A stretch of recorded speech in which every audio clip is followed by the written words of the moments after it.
chegamos ao último volume do box Sherlock Holmes. Aqui a gente tem 2 livros de contos. Os Últimos Casos de Sherlock Holmes, que foi publicado em 1917, e o História de Sherlock Holmes, que é de 1927, 10 anos depois. É claro que esses contos foram sendo publicados em revistas ao longo desses anos, mas a compilação foi feita nesses anos, né? E hoje eu vou falar do primeiro deles. Até pensei em fazer um vídeo só sobre os dois, mas eu achei que ia ficar muito longo.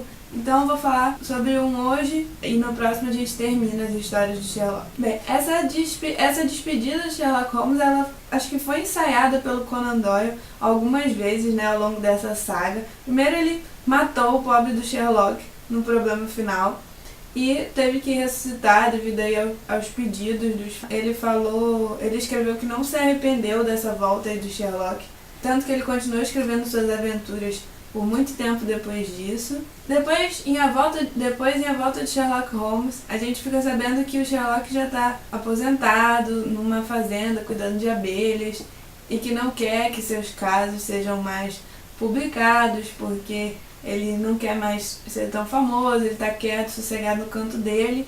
Isso o Watson explica no começo do livro. O Conan Doyle já vai assim, se encaminhando para um final possível para o Sherlock. Finalmente a gente chega aos últimos casos de Sherlock Holmes, que acabam não sendo os últimos, né, publicados. Esse título fica mais em cargo do último conto desse livro, que é o seu último caso, em que é um epílogo de Sherlock Holmes, né? Vou falar mais pra frente. E esse livro começa com um prefácio do Watson. Os amigos de Sherlock Holmes vão ficar contentes em saber que ele ainda está vivo e bem. Embora com os movimentos um pouco prejudicados por ataques esporádicos de reumatismo, vive há muitos anos numa pequena fazenda sobre as colinas, a 8 quilômetros de Eastbourne, dividindo o tempo entre seus livros de filosofia e apicultura. Durante este período de descanso, ele recusou as mais principescas ofertas para resolver vários casos. Depois decidiu que sua aposentadoria era definitiva. A aproximação da Guerra Alemã, no entanto, fez com que ele pusesse sua notável combinação de atividade intelectual e prática à disposição do governo, com resultados históricos contados em seu último caso. Acrescentei várias aventuras anteriores, guardadas há bastante tempo em seus arquivos, a fim de completar o volume. Então a gente vai ter esse seu último caso, que se passa muitos anos depois. Sherlock e Watson não se viam há muito tempo, mas vamos ter todos esses casos contados assim, sem ser de forma cronológica, como a gente já viu em outros contos. Nessas histórias a gente vai ver algumas em que pareciam bobagem total no começo e o Sherlock não queria nem pegar o caso, como no caso do Círculo Vermelho, em que uma mulher vem fazer queixa de um inquilino que só fica trancado no quarto, que eles só viram a cara uma vez e ele fica assim, tipo, daí. Mas ele acaba pegando o caso por causa de algumas estranhices. Aí eu cheguei no caso da Caixa de Papelão, que é o 3º conto desse livro. Aí tô lendo muito bem, aí eu cheguei no parágrafo e pensei assim, ué Watson, mas você já me falou isso. Meu tempo de serviço na Índia havia me preparado para suportar mais o calor do que o frio. E um termômetro assinalando 35 graus não era penoso para mim. Mas o Jornal da Manhã não tinha nada de interessante, o parlamento entrar em recesso, ou seja, um dia chato.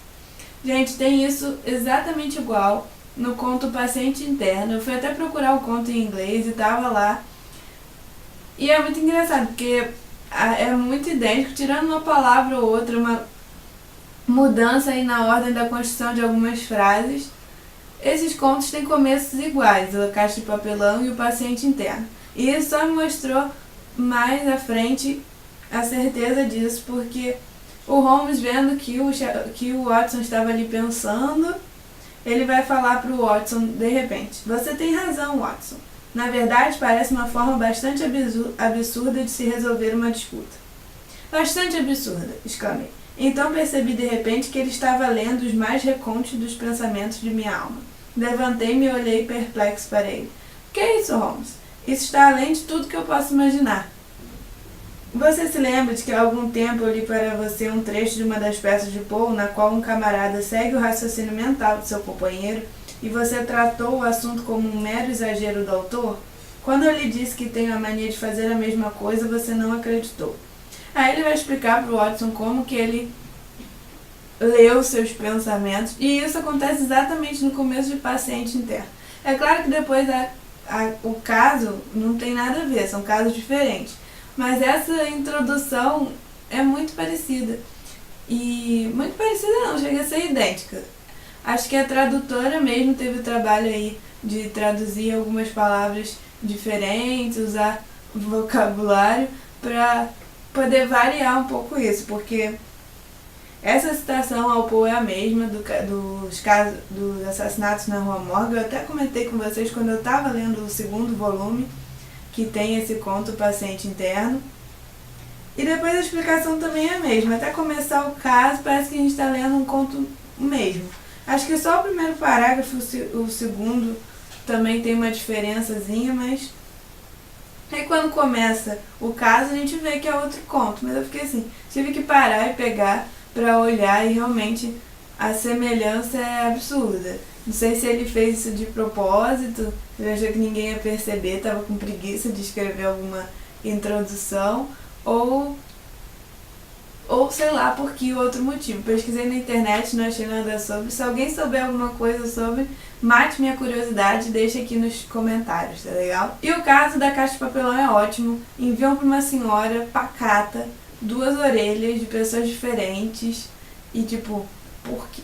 Eu fiquei um pouco decepcionado com a solução, esperava alguma coisa mais diferente, mas o caso em si é muito interessante. O Sherlock vai até falar pra ele, ó: essa formação não acaba nunca, Watson. É uma sequência de lições. A seguinte, ainda mais interessante. Aqui nós temos um caso instrutivo. Não há dinheiro nem mérito nele, mas mesmo assim a gente quer esclarecê-lo. Porque o Lestrade fica falando pra ele que não tem nada demais nesse caso, que é uma brincadeira. Depois eu fiquei muito satisfeita com o conto O Caso dos Planos do Bruce Partington, porque a gente tem de volta o Mycroft, irmão do Sherlock, e o Sherlock vai explicar melhor o que o Mycroft faz, e a profissão dele é bem impressionante. Primeiro, o Holmes vai ficar muito surpreso com o bilhete do Mycroft, e fica falando que, meu Deus, pro Mycroft sair de casa, uma coisa muito séria está acontecendo, esse caso deve ser bombástico, porque o Mycroft marca com ele uma visita, vai aproveitar esse tempo que enquanto o Mycroft não chega, para explicar o que o Mycroft faz. Ó. Bem, a posição dele é única, ele mesmo a criou para si. Nunca houve algo assim antes, nem haverá depois. Ele possui entre todos os seres vivos o cérebro mais metódico e preciso, com imensa capacidade de estocar fatos. As mesmas faculdades que eu uso para a elucidação de crimes, ele usa para a sua função específica. As conclusões de todos os departamentos são encaminhadas a ele. Ele é a central de filtragem, o serviço de compensação que faz o equilíbrio. Todos os outros homens são especialistas, mas a especialidade dele é a onisciência. Suponhamos que um determinado ministro necessite de informações sobre certo assunto que envolva a Marinha, a Índia, o Canadá e a questão bimetálica. Ele poderia receber orientação sobre cada assunto de vários departamentos, mas somente Mycroft poderia englobar todos eles e dizer de antemão como cada fator afetará o outro. Aí eles vão investigar sobre o caso do Cadwell West, que é outro caso assim, que envolve espionagem ao governo. Somem uns papéis e esse Cadwell West é encontrado morto no trem, na linha do trem, aliás, e com os papéis que nunca poderiam ter saído da sala. E esse cara parecia ser super honesto, e ele tem uns papéis que estão faltando, ele é encontrado só com uma parte desses papéis. Então fica aquela grande dúvida do que aconteceu com ele e onde estão esses papéis, a importância de recuperar esses papéis, que são importantes para questões bélicas e tal. Então por isso que o Moriarty procura o Sherlock, porque ele é bom de raciocínio, mas não de ação. Então ele quer que o Sherlock vá lá e ponha a mão na massa. O Watson também vai descrever o Mycroft como uma figura opulenta, pesada e maciça. Então eu imaginei um cara assim bem... E é engraçado que na série o Mycroft é magro, mas quando eles foram fazer a noiva abominável, a abominável noiva, eles botaram no passado um Mycroft gordão, então achei essa sacada muito boa. Outro caso muito legal desse livro é o caso do detetive agonizante. Acho que esse pra mim é o melhor. O Watson é chamado pela senhora Hudson porque o Sherlock tá muito doente e definhando. O Watson vai lá correndo ajudar ele fala que está no seu 2º ano de casamento, então eles não estão morando juntos. A Mary, coitada, a esposa do Watson, é meramente figurativa nesses livros. Mesmo quando eles estão casados, ela só aparece para dizer: tudo bem, Watson, você pode ir lá ajudar seu amigo Sherlock, coisas do tipo. E mal aparece, e depois o Sherlock fica viúvo, a mulher some de vez, né, dos livros. A senhora Hudson também aparece muito pouco. Então as mulheres são pouquíssimo exploradas nessa obra do Conan Doyle. É uma coisa que eu não gosto muito nesses livros, é que o papel da mulher é muito ínfimo. Ou elas estão envolvidas nos casos, ou são mulheres indefesas, ou então são mulheres inescrupulosas. Mas a única mais trabalhada e admirada pelo Sherlock é a Irina, mesmo assim num conto só, rapidinho.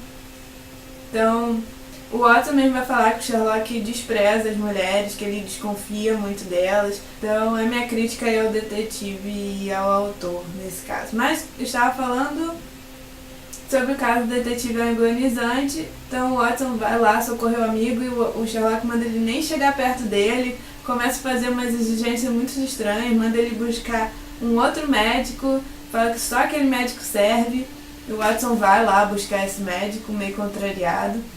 E a trama é muito interessante e surpreendente, assim, vai por um caminho que você não espera nada desse conto. Outro conto que eu gostei bastante foi o Caso do Pé do Diabo, em que de novo vai ter uma brincadeira aí com o espiritual, se há uma influência diabólica ali naquele lugar, porque as pessoas estão morrendo de forma muito misteriosa nesse livro. E de novo o Watson vai fazer menção à saúde debilitada do Sherlock, já mostrando que ele tá precisando parar de ser detetive. Ele vai para um lugar para ficar tranquilo, não trabalhar, assim, bem afastado de tudo, mas o caso bate aí a sua porta mesmo assim. O Watson fica bravo, não quer que ele aceite o caso, mas ele aceita, enfim. Ele vai investigar esse caso, a morte misteriosa dessas pessoas, é um daqueles casos que a culpa pode ir para vários lados, mas mesmo assim o final é inesperado e o Sherlock pega aí o assassino de surpresa. E o último é o seu último caso. O Sherlock, esse seu último caso começa narrando a história de espiões alemães e seus planos. Tá aquela dúvida se a Inglaterra vai entrar em guerra com a Alemanha ou não, aí na Primeira Guerra. E a forma como Sherlock aparece nesse conto é uma surpresa, então eu não posso dar muitos detalhes. É um conto curtinho, a gente tem um momento aí: Sherlock, como você está assim? Watson, como você está assado? Que mostra que eles estão há muitos anos sem se ver. E é legal o conto por causa desse reencontro e tal, tem bem cara assim de final mesmo. E nesse livro são 8 contos. A gente também tem o caso da Vila Glicínia e o caso do desaparecimento de Lady Frances Carfax, que quase teve um final horrível, assim, essa mulher. Então, é um conto legal também. É isso então, pessoal. Na próxima a gente fala sobre o último livro do Arthur Conan Doyle, Histórias de Sherlock Holmes. Se você gostou do vídeo, não deixa de curtir, ajudar a compartilhar, se puder também se inscrever no canal. E até a próxima. Tchau, tchau!